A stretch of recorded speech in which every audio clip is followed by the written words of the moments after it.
Life is full of mysterious circumstances. And back in the Stone Age, one of these mysteries came into manifestation for which we have never found an adequate interpretation. The people of the early Stone Age began to develop a certain ability, rather restricted but indicative of things to come, to carve, cut, or shape various materials into likenesses or similitudes of objects. And during this period, practically all of these artifacts were of a purely physical or natural order. There were scratchings representing bison or ancient animals. There were carvings to represent fish. But everything that was done was apparently derived from the authority of nature. These people made pictures as best they could of the things that they could see. And apparently the entire project was either of vanity or of historical recording. It's quite possible that the tribe attempted to perpetuate outstanding achievements of its members, or an individual sought to gain recognition for some deed of special distinction by carving himself a medal instead of waiting for someone else to hand it to him. In any event, this early period was marked by man beginning to make pictures. He wrote them on the walls of cliffs. He carved them in great masses of rock. They were all primitive, all very simple, all very obvious, and sometimes a little humorous. Then somewhere along the line in this mystery of the Stone Age, things changed. And in the second half of this Stone Age period, as we broadly consider it, the carvings progressed and advanced, at least they continued, but all of a sudden, practically every figure, every image, every likeness became religious. Now, what suddenly changed our remote ancestors' point of view, we have absolutely no way of knowing today. But for some reason, in a comparatively short time, a secular art was transformed into a sacred art. The possibilities are, of course, that the talismanic factor began to suggest itself. The man who created a likeness of something and wore this likeness perhaps experienced what he regarded as a protective circumstance. Some streak of good fortune struck his primitive way of doing things.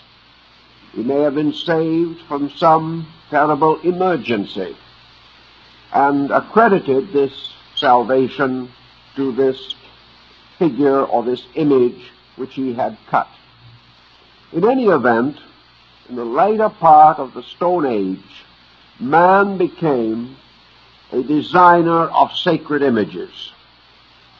Nearly everything developed meaning, and this flowering of change was so rapid that it was to influence practically all art from that time on.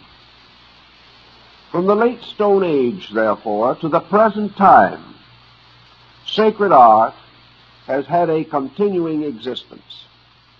In some periods it was more prominent than in others, but it has never ceased. And man has continued to create likenesses of value, likenesses of principles, or of truths, or of ideas, which he held to be very important. Now, there's no doubt in the world that our most ancient artists were limited by their implements. They had to work with comparatively soft substances. They could not drill into any hard material. They could not successfully chip away into any reasonable likeness, difficult or heavily grained substances. Yet we do find at a comparatively early time the beginning of the arrowhead and the chipping of stone. Among our North American Indians, the art of the making of arrowheads from various materials, some of them quite hard and difficult to work. This art developed with amazing skill, and today our ethnologists in this country are very anxious to preserve the old formulas, if they can, by means of which these arrowheads were so perfectly shaped with so little equipment. Down south of the border in the Aztec Maya complex, obsidian, or volcanic glass, began to be worked. In working this material, the danger of destroying the implement in the process of making it was very distinct and real. Yet we have found a tremendous number of finely cut obsidian objects, one of the most homely, useful, and mysterious of all being the obsidian razor blade. It may not be generally realized that the Central American Indian found that he could give himself a first-rate shave with this prototype of our familiar Gillette number. But in the old days, the obsidian glass could be chipped until its edge was as sharp as steel. And these razor blades, cut from volcanic glass, are some of them 8 to 10 inches in length, an inch wide, and probably a 16th to a 32nd of an inch thick, with a very powerful cutting edge, sometimes in honor of our modern concept, double-edged. These processes of working must have been exceedingly difficult with the equipment available. In fact, some of these problems of old times have led people to assume that our ancestor must have had some metaphysical means of chipping stone. But the Indians of our Southwest have pretty well demonstrated that traditional skill, handed down from generation to generation, can accomplish most of the wonders that we are able to recover from the past. So while the ancient man was creating his adornments and his various images and fetishes and so forth, he was also accumulating something else. He was accumulating an interesting collection of bright-colored pebbles. These bright-colored pebbles he couldn't do anything with at that time. They were too difficult for him to work. He did not understand them, but they were pretty. So he proceeded to keep them. And we find that occasionally he would find a natural one that had an interesting or remarkable shape, or came so near to fulfilling some mental image of his own that he did try desperately to work the stone a little, just to emphasize the point which he intended to make. These bright stones and pebbles became more and more fascinating as abilities, methods improved. Actually, researching into the field suggests an interesting psychological aspect to this. For we know that bright objects, such as our Stone Age ancestors rather enjoyed collecting, have also intrigued a number of birds, animals, and even reptiles. It is not uncommon to find that birds, particularly a certain type of crow, will gather up all kinds of bright objects that have no value whatever in nest building and arrange them in a pleasant design in front of the nest. They will frequently set them in openings or branchings of trees near the nest. In other words, they're going to get as nice and handsome a situation as possible Perhaps these crows were among the earliest of all the status seekers. They were trying to excel their neighbors in the glory of their possessions. Monkeys have much the same tendency. Any bright or unusual object will attract their attention, and they are well known in many parts of Asia for their thievery. They will steal anything that is bright or interesting, one of their favorites being a pair of eyeglasses, which they will carefully remove from the owner so deftly that he hardly misses them until he tries to read something or something of that nature. Animals will do this, and apparently the fascination lies in a bright, shining object. Now, these bright, shining objects seem to have another kind of fascination.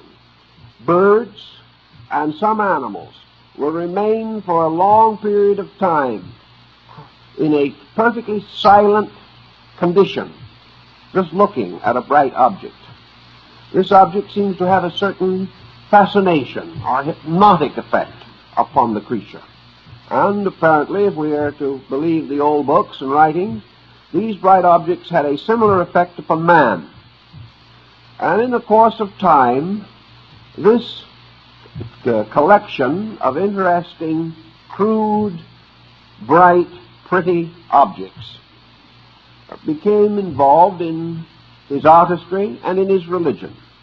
And many very early images have been encrusted or inset with crude, uncut stones. Stones that were simply put there because they were pretty. It was only a little step, of course, from this situation to man trying to improve these stones in one way or another, releasing from them more of their brilliance and their interest. Every step of the process is not known or recorded. But after a certain period of time, we find ancient man learning to cut stones.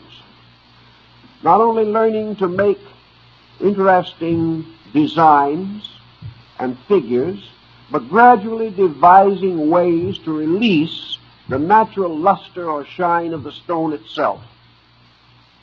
The old methods were very slow, and it took sometimes years to polish a single gem. But the interest and the drama of the stone apparently more than justified the labor. It is almost certain that more than decoration was intended, however. The stone must have attained already to a certain magical or talismanic importance. There had to be something of believing in the development of this art, as in practically all other arts known to man. By the time the first pages of history, as we know history, were recorded, the art of the stonecutter was distributed throughout the entire world. This is one of the most universal of all arts and crafts. And more the cut gem had become associated with the highest value, with wealth, with honor, distinction. Even in old times, there was a sort of caste system set up. Certain jewels or gems could only be worn by persons of certain estates. The highest and the finest and the rarest, of course, always being reserved either for the head of the state or for the highest of the religious leaders of the area. Images of deities were more and more ornamented. Jewelry began to combine the working of metals with the insetting of stones. And in the very early time of our history, these beautiful objects were made, which are still excavated or found in the tombs of the old Egyptian kings. So we know that the belief in the value and importance of precious stones, and even semi-precious ones, this belief has descended to us, gathering along the way a variety of lore. Many dramatic and amazing legends, good and bad, have associated themselves with this subject. Naturally, the moment anything becomes valuable, it becomes also a center for a certain amount of crime or of evil doing. And man early discovered that the value of the rare stone caused it often to be associated with tragedy. There's an old legend bearing on this that is rather intriguing, I think. In the very dawn of things, when God created human beings, He wanted to give them everything that would be pleasant and interesting. So He made in the meadows and in the mountains and in the valleys wonderful plants and flowers with many colored blossoms that were extremely charming and had wonderful fragrance and covered the world with beauty. And primitive peoples began to admire and love these flowers, and they made them into offerings for their deities and into decorations for themselves. And they lived very happily with these beautiful flowers, which were so common that no one really put any particular value upon them. They were available to all and a source of common joy. About this time the devil came along and felt it was up to him to do something about this pleasant state of affairs. So he took all of the flowers and he made stones like them. And he hid these stones in the earth. And he told people that the stones were not too common, that with great industry they could be found, and that they could be made into very permanent and valuable ornamentations. And everyone thanked the devil for the information.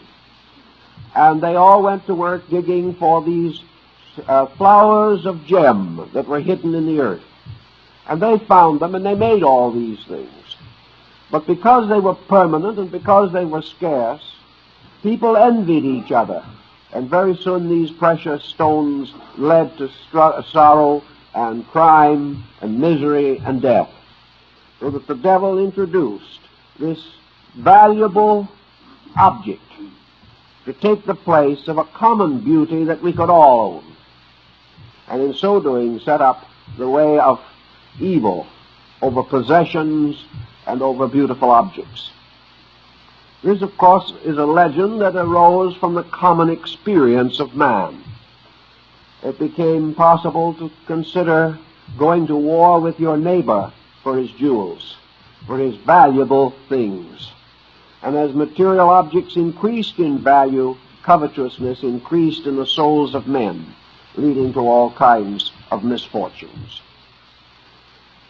It is interesting and perhaps worthy of attention that for a very long time there have been set and definite opinions about precious and semi-precious stones.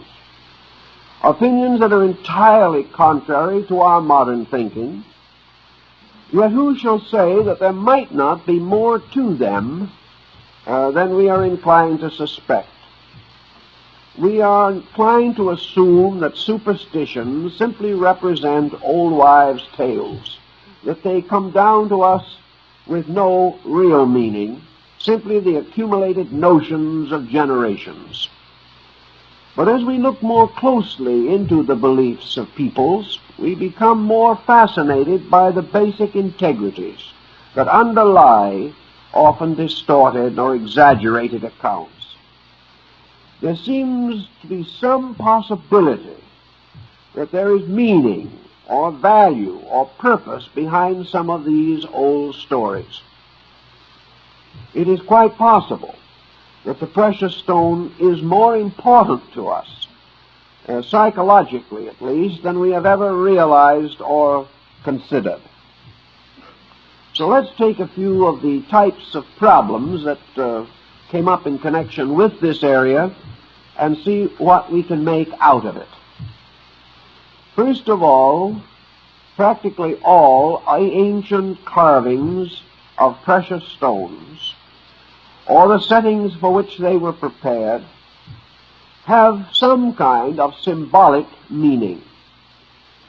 These stones became associated with occasions, with purposes, with special meanings. And in their intricate settings in the 18th and 19th centuries, for example, these stones became words. And there was a method of cryptography by means of which an inscription could actually be concealed in a piece of jewelry by the arrangement and colors of the stones used. That there were many ingenious devices of this kind, we know. But out of the very beginning of this thinking came the conviction that stones had some kind of innate power of themselves. That the stone was perhaps not a living thing as we commonly think of life, but that it had an aliveness in it. That the stone was a vital thing, and that the emanations which came from it were real and had some kind of distinct and definite influence. This kind of thinking has been recorded in hundreds of early texts on stones, minerals, and on talismanic objects. We also know that from the early period it was assumed that if a stone was engraved, or a further likeness of something was cut into the surface of the stone, or perhaps raised in relief from its surface, that this additional specialized cutting gave further meaning and further importance to the stone itself. Therefore, it was common to place upon the surface or into the surface of the stone inscriptions or likenesses regarded as having religious or magical meaning. When this occurred, this magical meaning was released, became active in the life of the individual, and the piece of jewelry became a talisman or an amulet or a fetish of some kind, a thing of power. Our modern psychologists will simply say that it was believing that did it, that the stone itself had no particular meaning, but that belief in the stone certainly could produce very marked variations in conduct. In fact, psychology today accepts that symbolic objects can profoundly influence the human mind. First, because of the presence of mystery in relationship to the object. And second, because the design or the decoration related to some traditional belief long held to be important, therefore sharing its importance with each generation. Someone tried to make some form of survey of this subject to find out to what degree modern man had overcome this old superstition. To what degree does modern man in the Western world, we'll say, still hold to various superstitions about the importance of talismanic objects, gems, and the like? Of course, no very clear survey could be made, but the indication was definite that the belief in these different talismanic values is probably today as great as it ever was in the history of the world. That so-called education, science, modern way of life, these have had very little actual influence. One answer, of course, is that man has become increasingly involved in hazards. Life has become continuously more complicated. And in the complication of things, law and order seem to disappear. We live still in a world of miracles, of mysteries, of hopes and fears, of joys and sorrows, of optimisms and of pessimisms. And wherever persons are engaged in these kinds of careers in which uncertainties are ever present, these persons still seem to need, or believe that they need, all the good luck they can get. And this good luck is often involved in talismanic objects of one kind or another. This type of thinking has always been very prevalent among theatrical people, whose career is especially hazardous, economically speaking. It is also a common fact that most persons engaged in dangerous occupations have some recourse to magic or mystery in connection with the things that they do. It is also known, for instance, that a very large percentage of the men who went to war carried sacred medals, medallions, or blessed objects in the hopes of protecting themselves by this means. Those who cared for them and waited at home also kept a variety of such objects. Most persons in such occupations as aviation and so on have a tendency to want good luck charms and things that give some semblance of protection. And the stories of those who have defied this or have neglected to keep their charms handy, these stories are also rather clearly indicated that the loss of this fortunate object had a very detrimental effect upon the psychology of the person. So from the most primitive to the most civilized, man still has a belief in magic locked somewhere in his nature. For the most part, this belief is subjective, but it comes out occasionally in periods of stress or tension. The development of gems for various purposes of a magical or mysterious nature probably began somewhere between 10 and 20,000 years ago. It reached a comparatively high degree of integration and organization by the beginning of the historic periods which commence about 5,000 years before the beginning of the Christian era. From that time on, the collections and accumulations of sacred gems and stones or magical objects of this nature, these are reported in practically all important books dealing with their times.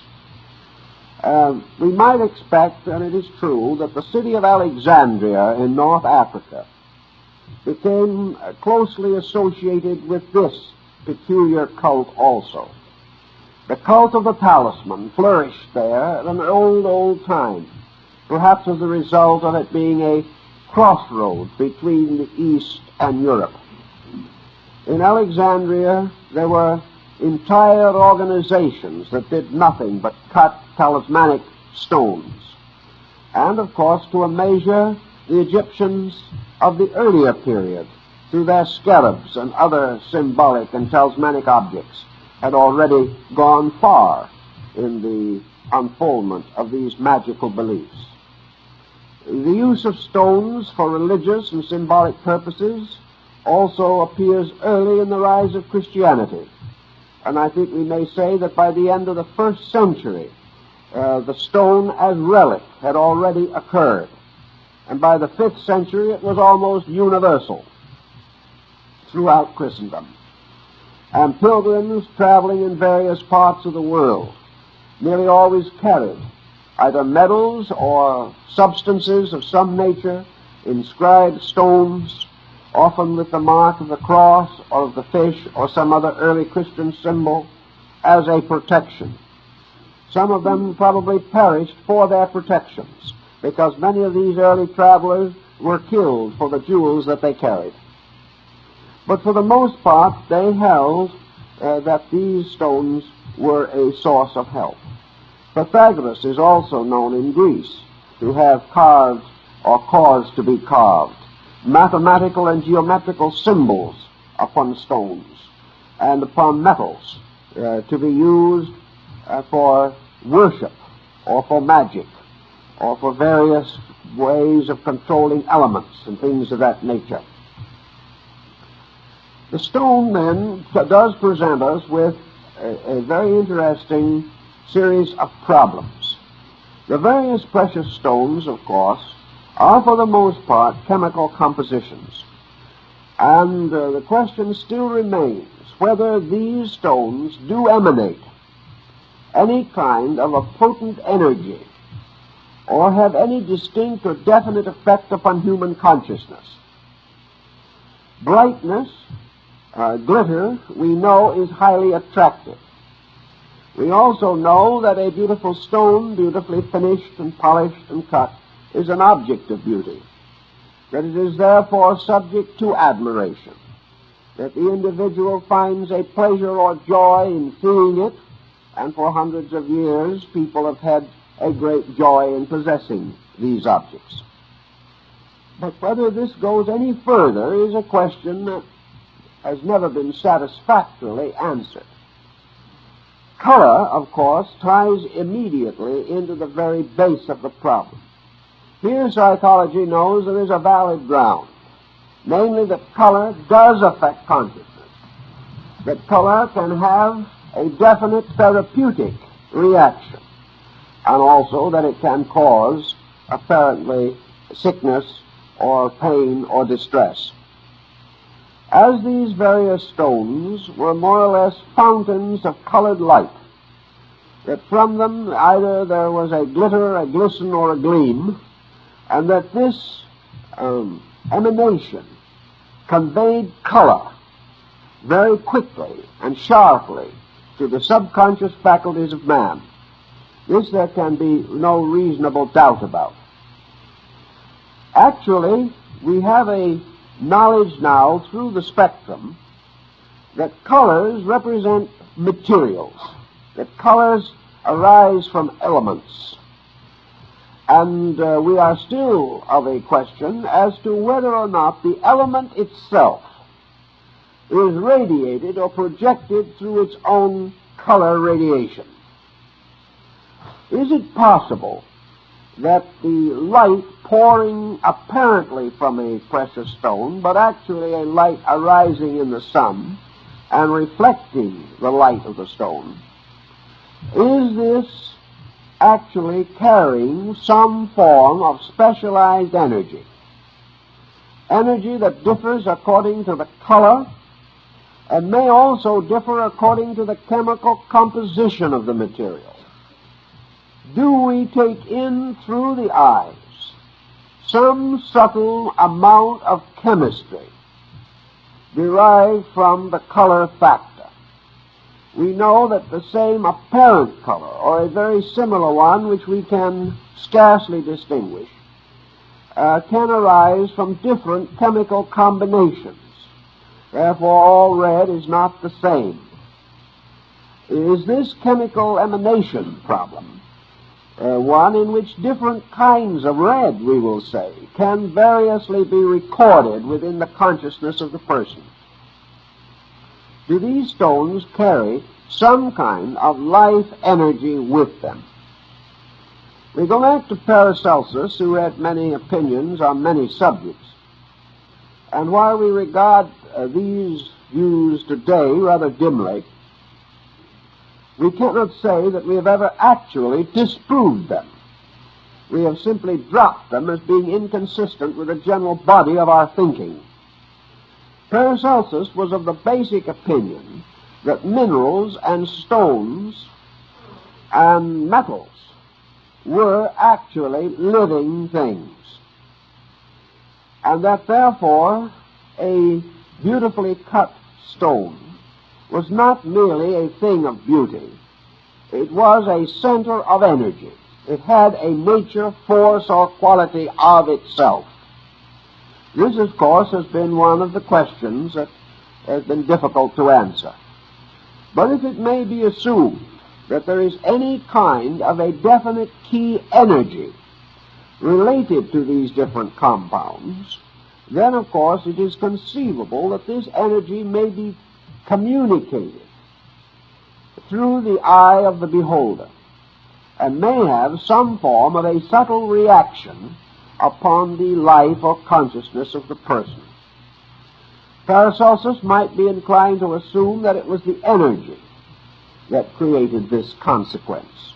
The modern thinker would be more likely to assume that color symbolism was the true or important factor, that the human soul does respond to color, that color therapy is valid, and that color is as distinct and important in the treatment of disease as sound another way of reaching into the unconscious source of man's difficulties. Paracelsus also assumed that when these stones had been cut with certain mathematically designed figures, certain formulas, symbols, or the representations of creatures or deities, or the mysterious Kabbalistic symbols of the signatures of angels and of demons and of beings of the invisible world, that these stones then gained increasing intensity of purpose, and that into them could be captured various magical agents that could profoundly influence human life. Paracelsus therefore used precious stones in the healing of disease. And at one time it was not uncommon to grind them up and take them dissolved in wine as an internal medicine. The effect of such internal medication is perhaps somewhat a problem, but you may remember that the late Rudolf Steiner worked considerably on this problem in connection with his theory of remedies. He's going so far as to make use of meteoric metals in the preparation of medications for human use. The subject may never be completely solved to everyone's satisfaction, but the fact remains that among the ancients it was definitely assumed that the mineral and the precious stone were both living things, and being alive had some energy in them, an energy that could be communicated to persons. We have many reports, either traditional or semi-historical, of the effects of various people upon jewels. That when certain persons wear these stones, the stones lose their luster or become comparatively unimportant, whereas another person wearing them, the stone itself appears to change. Is this a meaning that might indicate that the individual has emanations, which in turn can affect the stone? We have to realize basically that stones, like everything else in the universe, are rates of vibration, and therefore that various vibratory patterns can affect each other, perhaps only slightly, but still to the degree of producing some modification that could be sensed or realized or known. All these different speculations lead finally to one rather consistent body of symbolic lore, and that relates primarily with the use of these stones by means of astronomical or astrological calculations, or by Kabbalism and magic. One of the earliest sources, for example, of the concept of birthstones, or the stones which are closest in affinity to individuals born in various months of the year, fortunate stones, or protective stones.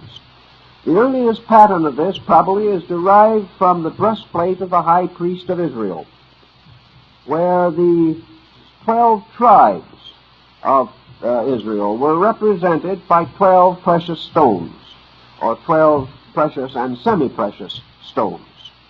These, therefore, became talismanic, or symbolic of the members of the tribe.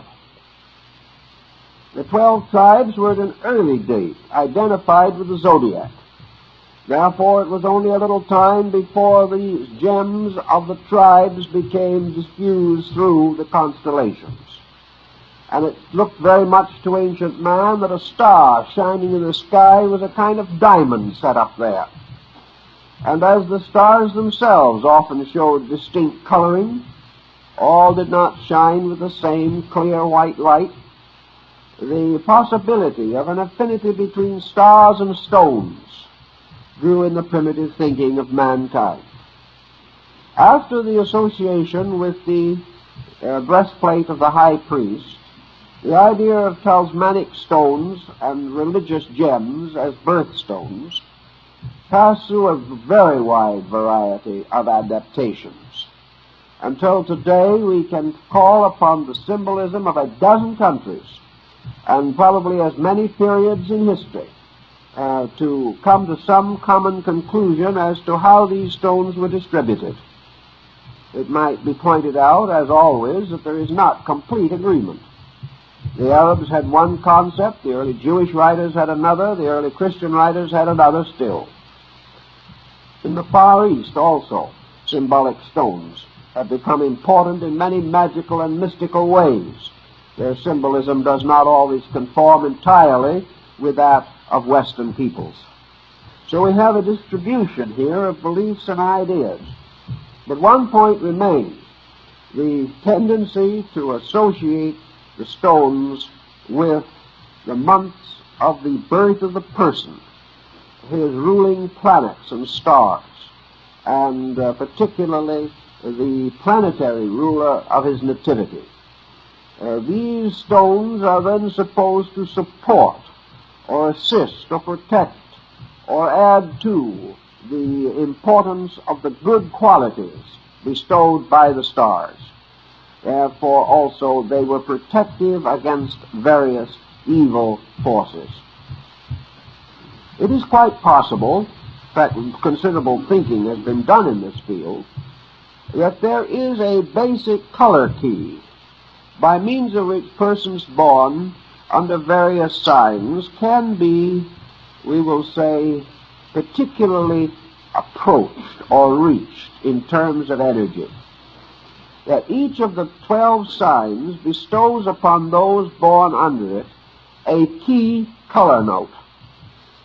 That this color is associated very definitely with the subconscious root of the psychological life of that person.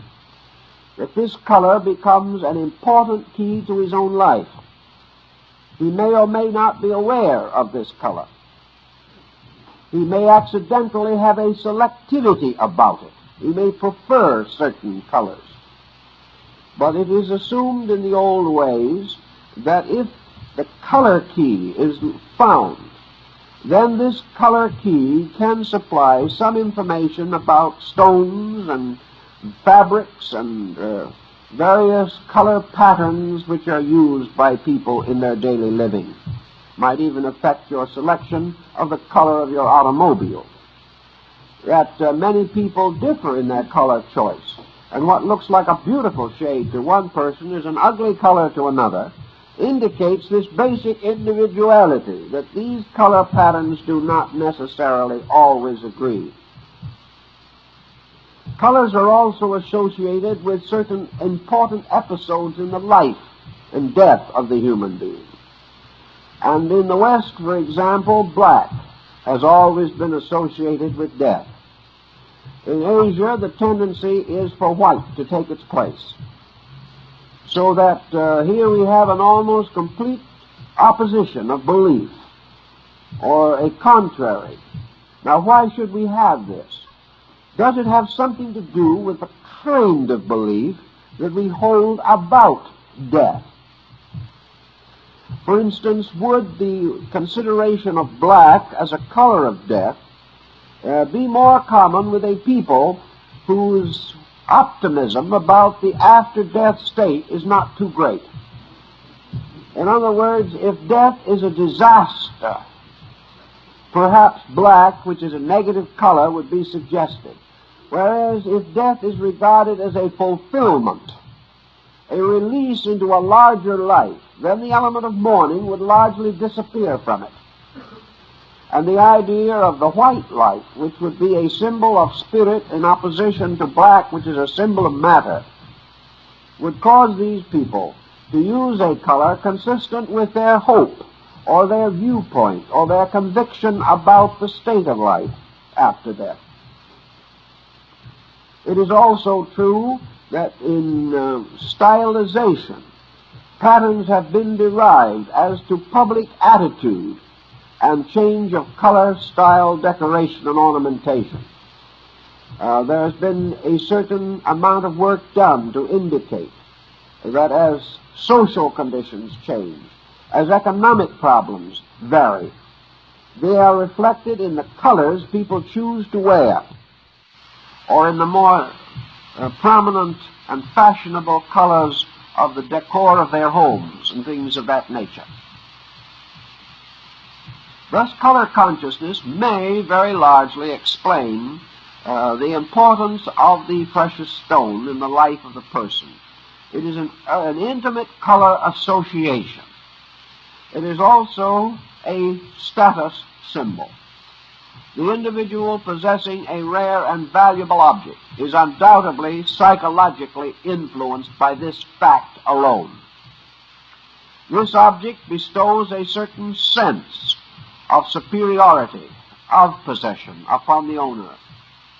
It causes this owner to have a certain internal increase in the sense of self-importance, which can psychologically have an effect upon his life or character. Thus, the explanations are numerous, but the true explanation perhaps will not be known for a long time. We also realize that various minerals and stones have very definite properties which differ, so that some, like the lodestone, are known to possess magnetic factors. Others are not so well recognized in this. But the Tiffanite, for example, is a stone which of itself and naturally is luminous in the dark. This type of situation indicates a different kind of chemical construction, and this type of difference has been of interest to peoples for a very long time. We know also that in the early development of peoples, certain types of stones, particularly the nearly complete transparencies, such as crystal or the diamond, have had a peculiar and wonderful fascination. We do not know at what remote time the crystal became involved in divination, but it was certainly a long time ago. And as an object of divination, it has influenced history for thousands of years. And this habit of the use of the crystals in divination is very widespread. It is almost universal. So we can say to ourselves, what does this mean? Is this something that has brought certain stones into particular prominence in the respect and admiration of mankind? How has this affected the reaction of man to the entire mystery of gems? Old times apparently made use of certain preparations by which a stone was supposed to gain the power of mirroring or reflecting episodes and incidents occurring in the world. In the Central and South American area, it was customary to carve magic mirrors or magic glasses out of obsidian. Now, obsidian was this mysterious black material like volcanic glass, which was used in the making of the razor blades. A disc of obsidian would therefore be apparently a disc of jet or black. This jet or black disc was said to be used by the magician for the conjuring up of shadows or mysteries within the depth of the stone itself. It is recorded, for example, that at the time of the occupation of Peru by the Spaniards under Pizarro, that these native diviners, the magicians, looked in their obsidian mirrors to see whether or not the Spaniards would accept the ransom for their king. And when they realized that the Spaniards would take the ransom and still destroy the king, which was their intention, the Incas refused to reveal their treasures.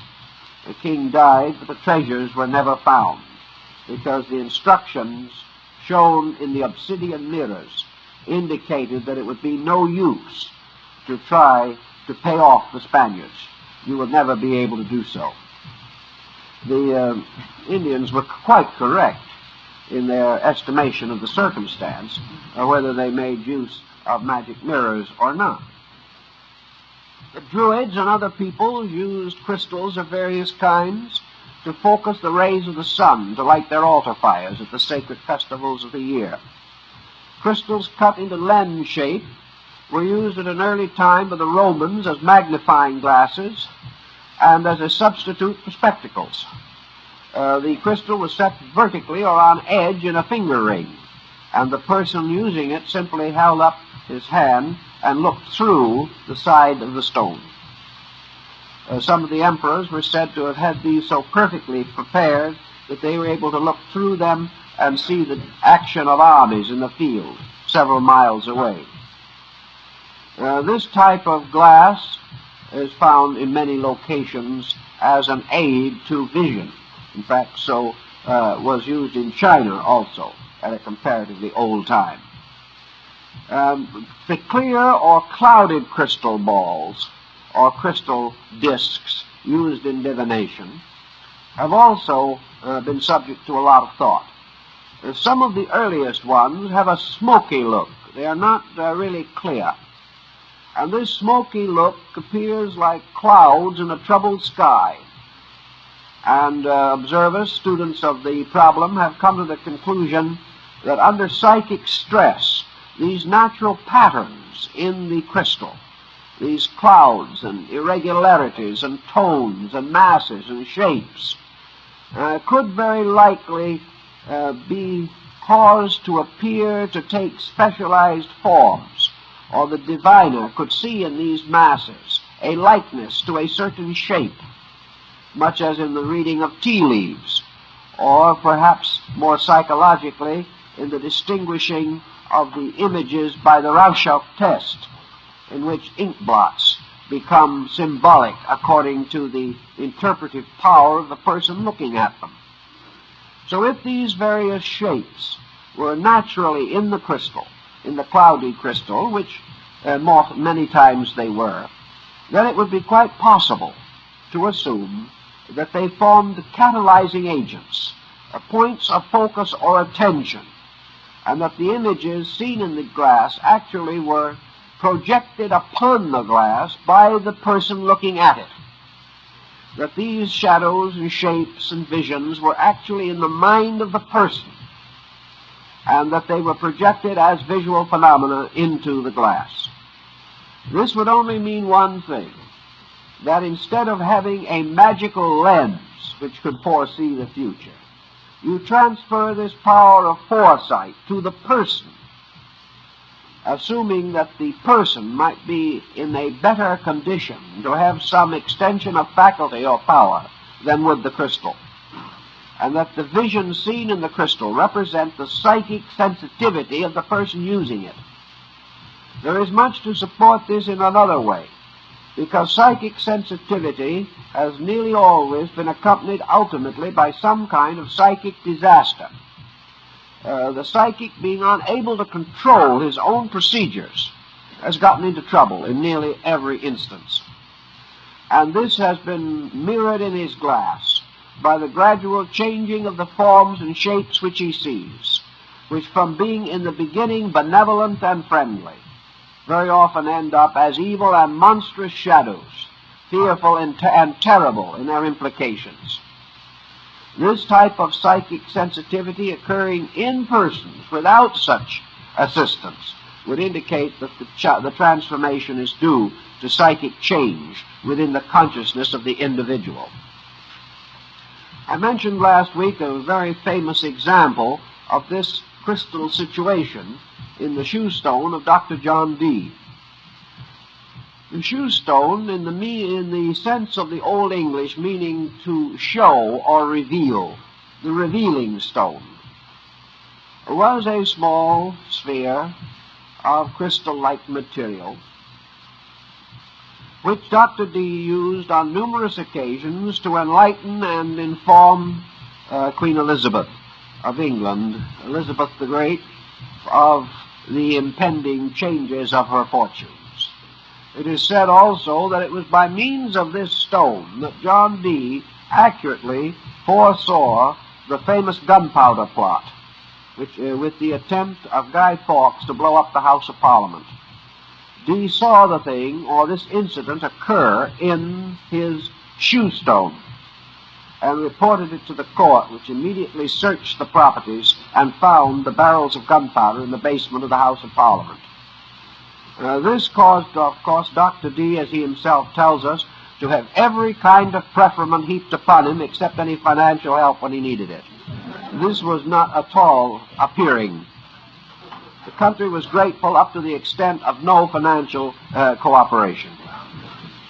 But this shoe stone, which is now in the British Museum, is a typical example, in all probabilities, of a focusing instrument for calling into focus the energies of the individual.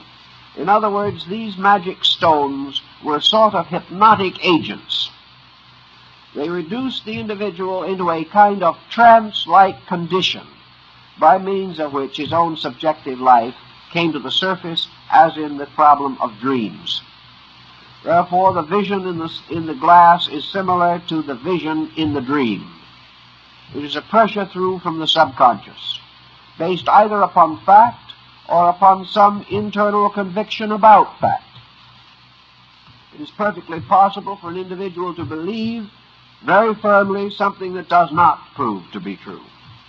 Under such condition, his believing may cause this image to be projected, but the event does not transpire. In order to understand the legitimate explanation of the event, such as Dr. John Dee and the Guy Fawkes plot, it is necessary to assume that there is a communication, an extrasensory band, by means of which, under certain conditions, the individual can tune in events which are to come or which are occurring around him. Then the glass simply becomes the catalyzing agent, which throws him into a negative condition in which these images begin to move out from his own subconscious and are therefore apparently seen in the glass before him. Magical glasses of this nature are reported everywhere. And we know that Cagliostro, the famous French magician, made use of these continuously in the development of his various esoteric arts and purposes, and also in healing. That it was possible to diagnose disease by means of these lenses or these glasses. Color also had importance, and in more recent times, legends relating to stones were used to tie them to the various months of the year, so that they had some special or distinct meaning.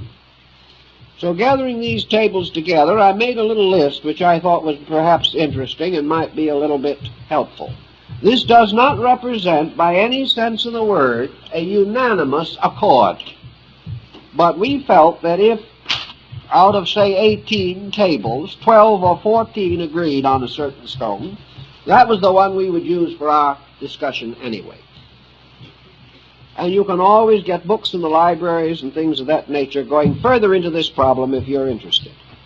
But why were some of these stones taken? In some instances, certainly for color, and in other instances, certainly for ancient meanings that might go back into the old religious mysteries and into the early beliefs of the Christian church. There's no doubt that stones became practically a method of distinguishing the orders and hierarchies, both of the church and of the universe itself, so that there were stones for the orders of angels and archangels, stones for the Trinity, stones for the fallen angels, and all kinds of stones for that very low degree of fallen angel which we now call humanity, which is somewhere at the bottom of the heap. In the old times, at least, the dominant stone given for January, this doesn't follow exactly the astrological pattern. It was really their month stones, principally, in the old system. Of course, you can go more into detail and tie them directly with the signs if you want to, but most of the old books simply refer to them by the month over which they rule. The January stone was given by most authorities to be the garnet. And the garnet might very well have to do with that. In the first place, January represents the beginning of something. It is a new thing. And wherever you have something new, you generally had related to it a stone of considerable color, of depth, and of strong hue. And the fact that the sun increases in light after the winter solstice would probably associate it with a stone like the garnet. Your positive stones, your active stones, are the ones that run through the reds and the violets and the orange shades. Your passive stones are the greens, the blues, and the violets, particularly the lilacs and blue violets. So that the fact that the garnet was assigned to January would indicate, perhaps, as the ancients believed, that it was a stone that bestowed life. Now, in therapy in the Middle Ages, garnet was used as a medicine against poor blood. If the blood was deficient, and in those days no transfusions were possible, if the blood was deficient, it was believed that the garnet increased blood or brought back life, therefore would be associated naturally with the beginning of the year. The stone of February was assigned as the amethyst. And the amethyst has very long been a stone associated with religion. It is a very important stone in the Roman Church, particularly recognized as the symbol of the bishop or of some higher member of the clergy. The amethyst also was regarded by the ancients as a stone of friendship, of fellowship, of fraternity, and perhaps has been closely associated with the commandment of Jesus to love one another. Therefore, the amethyst was a stone of service, a stone of dedication, and a stone of self-renunciation for common good. In more aggressive and positive forms, it was used as a means of bestowing dedication. Not so much courage as this peculiar devotion to principles or ideas.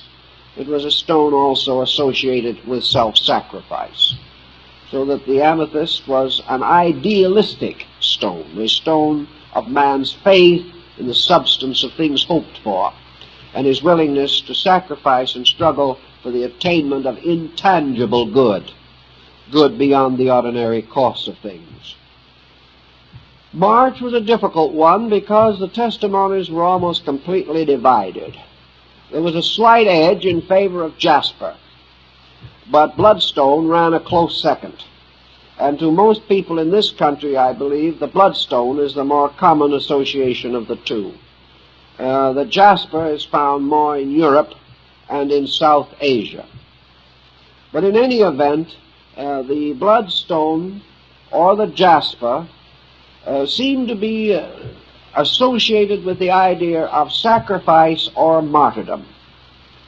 And therefore, the bloodstone probably in Europe gained belief because this month was, for many peoples, associated with the Easter season, especially in view of the older calendar systems. This was a symbol, therefore, of sacrifice. Jasper was a weapon symbol.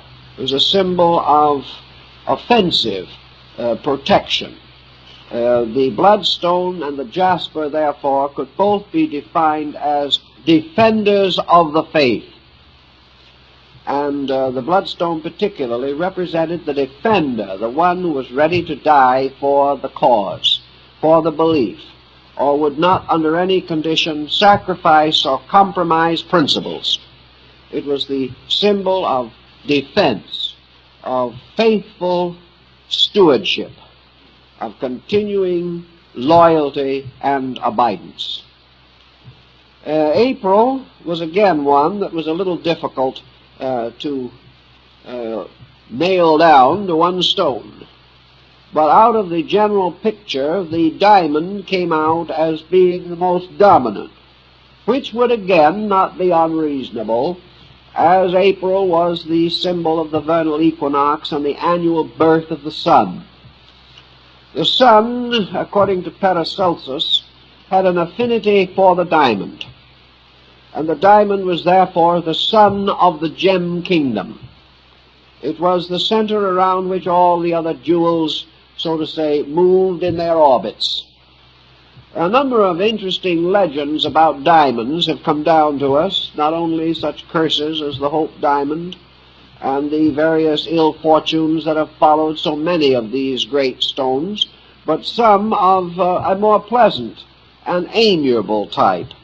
One of the interesting ones is that it was reported for nearly 500 years in Europe that if you put 2 diamonds in a little box and left them alone for 3 years and opened it, there'd be a third mysterious little diamond present.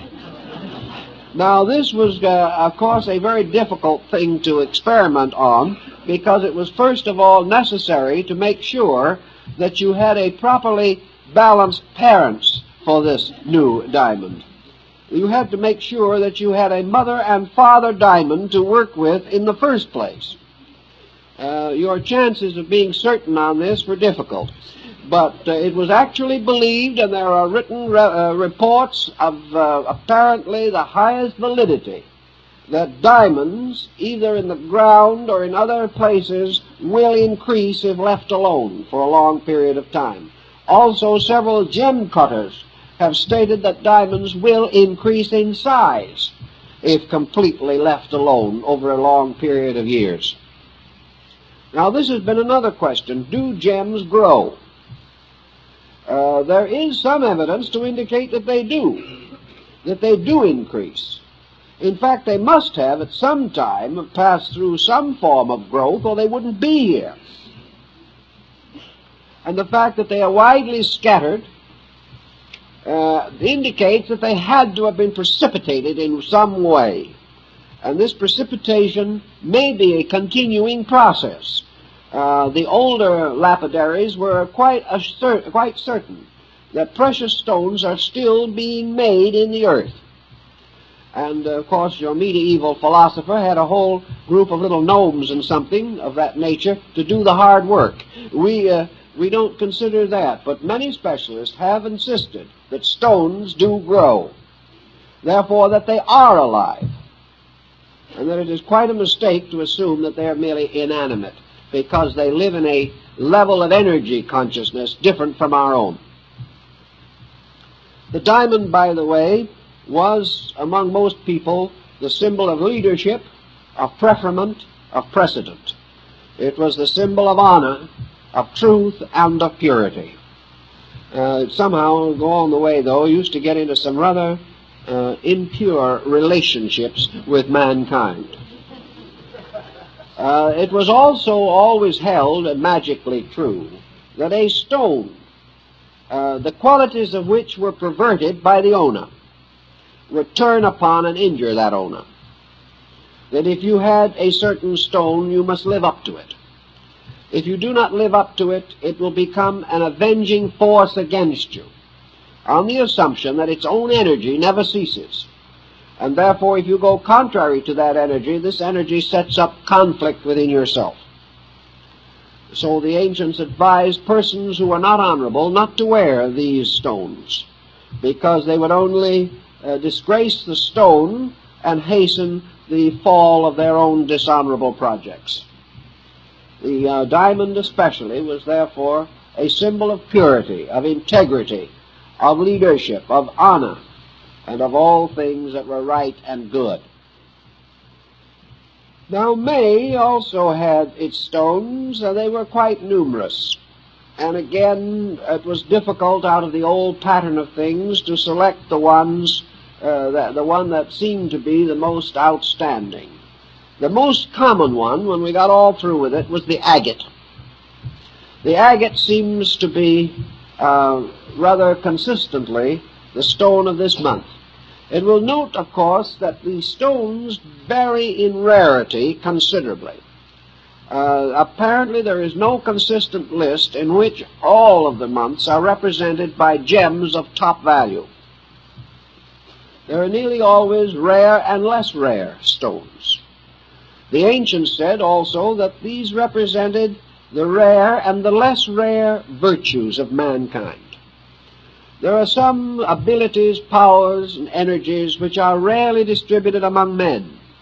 There are others that are more commonly available, and therefore that these differences would naturally and properly be associated with the stones representing these energy fields.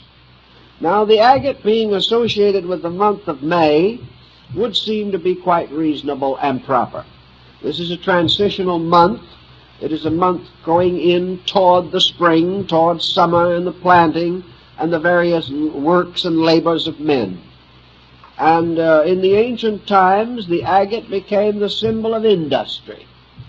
It became the symbol of lands and of properties, of stewardship and proprietorship, of trade and commerce and exchange, and bestowed upon the individual honesty in weights and measures, integrity in relationships, and a strong merchandising instinct. This stone, therefore, was associated with practical success. And like success itself, it was stratified in many ways. For many persons feel success in different patterns or arrangements. So the person who fulfills his own purpose succeeds. And in the story of the agate, you have much emphasis upon the person doing the things that he feels he is able to do, that he wants to do, and to find his satisfaction, his joy, and his fulfillment in adjustments, in happy relationships with chosen fields of activity. That the person is truly happy who enjoys a good but moderate way of life. The agate was therefore peace through moderation, through intelligence, through discernment, through acceptances rather than through demands. And as the sign involved in this month are rather demanding in the astrological setup, it seems that this is especially a practical fragment of advice to be patient and pleased with the gentle things of life. Now, the month of June, most of the writers decided was the emerald. And the emerald was a stone associated with the increase of the vitality of nature. The emerald was a stone that had to do with the whole earth.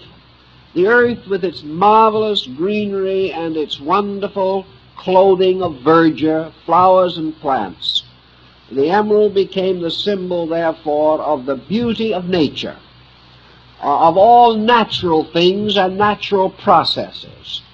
And out of this concept of natural processes came one, of course, which all ancient peoples particularly recognized and admired, and that was the symbol of the home, the symbol of the family, the symbol of procreation in nature, the symbol of perpetuation and amity, and of personal affection between individuals. So the emerald came to be a symbol of fertility, of affection, of regard, of graciousness, of nature, and of simple natural ways of doing things, of love of art and nature, and the fulfillment of the normal requirements of the rhythm of nature, which would be, of course, generation and harvesting, and the storing up of supplies against the winter, and all of these natural processes. And through extension, the emerald was the symbol of natural law, within which all things must exist and by which they survive. So it's a surviving symbol, a glorifying of natural, normal, beautiful things, and a life made happy by harmony and adjustment and fruitfulness and the sense of the rewards which are natural in good deeds graciously performed. The month of July we had a little trouble with because they couldn't really make up their minds, so we'll have to tell you what their general conclusions were. I think perhaps the onyx won by just a shade, just a tiny bit. But very close to it and almost equal was the turquoise. So I would say that the two could share this distinction. I believe that the onyx represented more or less the use of decoration or support or substance. Very often in ancient art, the onyx was used very generously to represent royalty, distinction, and various honors. It had to do with pushing forward into things, to achieving things. It was a sign of temporal leadership. It was a sign of authority, the sign of the statesman, the governor, the leader, either appointed or elected. And it was frequently used in connection with the ornamentations of objects of public office, such as seals and symbols of states and nations. It was also frequently a pedestal or base upon which something stood.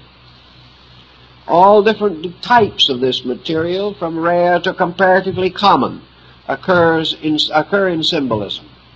But I think that the general theme or theory behind it is that it is the symbol of responsibility, that the individual must accept the problems of leadership and must equip himself to carry a responsibility with dignity. For all things that come to us, whether it's a beautiful jewel or a job, both present responsibilities which have to be met. And the individual who is not willing to care for that which he receives is unworthy to possess or to have or to enjoy. The turquoise is a sky symbol and was used among ancient peoples as a veil, the blue veil, or the sky-ocean symbol that divided our world from the world of the divinities. Therefore, turquoise was a sign of the superiority of divine powers, again, of authority, of the leadership of the tribe, of honor and distinction, of valor and achievement. But in every case, it represented the wisdom of experience, of justice, and of judgment. Therefore, to wear it indicated that you were a responsible person, having assumed and carried the duties of your people. August was associated largely with the cornelian. There seemed to be no great division of opinion in connection with this. This stone has to do with the future. It was an ancient symbol of good things to come. It was a talisman for future good, to build now for the better day, far-sightedness, looking into tomorrow with hope and sagacity. It was also associated with patience, for all things that are important must be achieved patiently and without unreasonable haste or pressure of time. We might extend this, therefore, to mean a symbol of orientation and integration. The individual who has set his own life firmly upon a reasonable basis, that in full faith, acceptance, and understanding, he is building for the kind of future which he plans, and therefore that he has become a director of his own destiny, self-directed, self-responsibility for self-action and self-guidance. I think this would be the principal value or the symbolism of the cornelian. The month of September has as its particular symbol the chrysolite. There seemed to be very little division of thinking on that particular subject. This is a symbol or a structure involved in reward. This is a sign of what comes to the good and faithful servant.